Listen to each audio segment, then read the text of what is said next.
Hello and welcome back to another episode of the Early Morning Barking Podcast, talking about BPD and MPD by somebody that has both.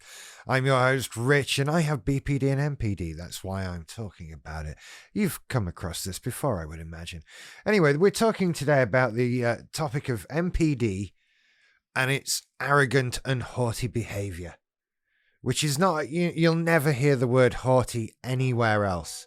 I didn't put my phone on silent before we saw it. Sorry, never mind.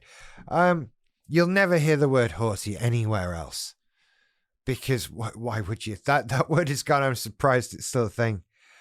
What we're actually talking about, this is that feeling of superiority. Arrogant and haughty behavior. I'm better than you. I'm awesome. I'm amazing. This is a very grandiose marker of MPD, and one I had in bucket loads and still do. This is all about, right, this breaks down into so many different areas of life, of just feeling superior to people. You know, I had a list of people I just felt better than, like I was superior to them, and this involved all kinds of people.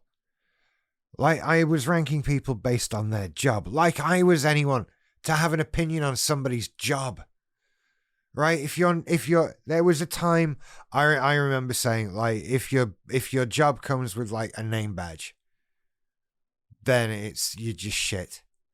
What a horrible attitude to have, and what a horrible outlook on the world to have. I'm physically disgusted by that, but I remember thinking it. This was a long time ago. Not defending it. It was foul. It was horrible. This took therapy, but this is exactly what I'm talking about. Hierarchy of life. I'm above you. I'm better than you, so I can look down on you. And of course we do that with MPD, because constantly we feel like we're at the bottom. Like the whole world is above us and we are at the bottom of the pile. So we mask this with this arrogant and disgusting behavior where we start to feel above other people and like we're better than them somehow. And this permeates through everything that we do. It becomes quite a thing. Arrogant and haughty behavior. And you know what? It stops you doing things too. Because things are beneath you, right? I'm not doing that. That's for children. That's for stupid people. That's for idiots. And it precludes you from things. Things that you've arbitrarily decided are beneath you. Because, of course, nothing is. There's no such thing. You know, there's things you like, there's things you don't like. But something being beneath you, that's a lot. Personally, I'm still a fan of holding on to a little bit of that. But that might just be my twisted personality. You know, of course, this extends to people, right? There was a time when I sort of thought, you know, if you're not the kind of person who's been to university at least, can we really get on? Have we really got anything to say to each other? Honestly, it's disgusting. And again, who am I? Some fucking academic genius who went to university and did 3 different courses and failed all of them. And I've got the nerve to judge and criticize other people. Oh my God, what a crock of shit. What absolute rubbish. I'm angry at myself for knowing that I thought that. But this is what we're talking about. It's still why I'm having trouble with the concept of working for other people, of doing a job for other people, because they're beneath me, right? Because I'm so arrogant still that whatever job that is, I'm beneath it. It's beneath me. Got that one big wrong. And I got it big wrong. I clever. I good to judge others. Oh dear God, I get things big wrong. But you see my point. I'm no one who should be judging anybody. I'm an idiot at the best of times. Sometimes I get lucky and something reasonably smart comes out, but I'm not as clever as you might think. I do a good job at sounding like I know what I'm talking about. That's what I do. That's where I fit in. But am I that clever? I don't know. But I like to believe that I am. I like to believe that I'm better because it feels so much better than not believing that I'm better. Or worse still, like I'm like everybody else. That's a big fear. Why would I like to be like anybody else? Why do I want to do that? No, it's better to have that arrogance. And it's such a big thing. I mean, this is why it's a marker, right? It's a marker. Of course we do it. It's I'm the best. This extends to content creators saying I'm the best narcissist, which I have both said and heard others say. So that's a thing. And it becomes one of those, do we mean it? No, we're joking, but we mean it kind of thing because it's there. It's such a big thing. Do you know how much it hurts me to say the words, I'm not the best at something? Like, though, do you know what it reminds me of? Like a couple of years ago when I was going through a breakup and I was physically having trouble saying the words, that we'd broken up, that we aren't together anymore. All of that. The words wouldn't come out. It made it seem too real. It was so upsetting and distressing at the time. And admitting not being the best produces the same response in me.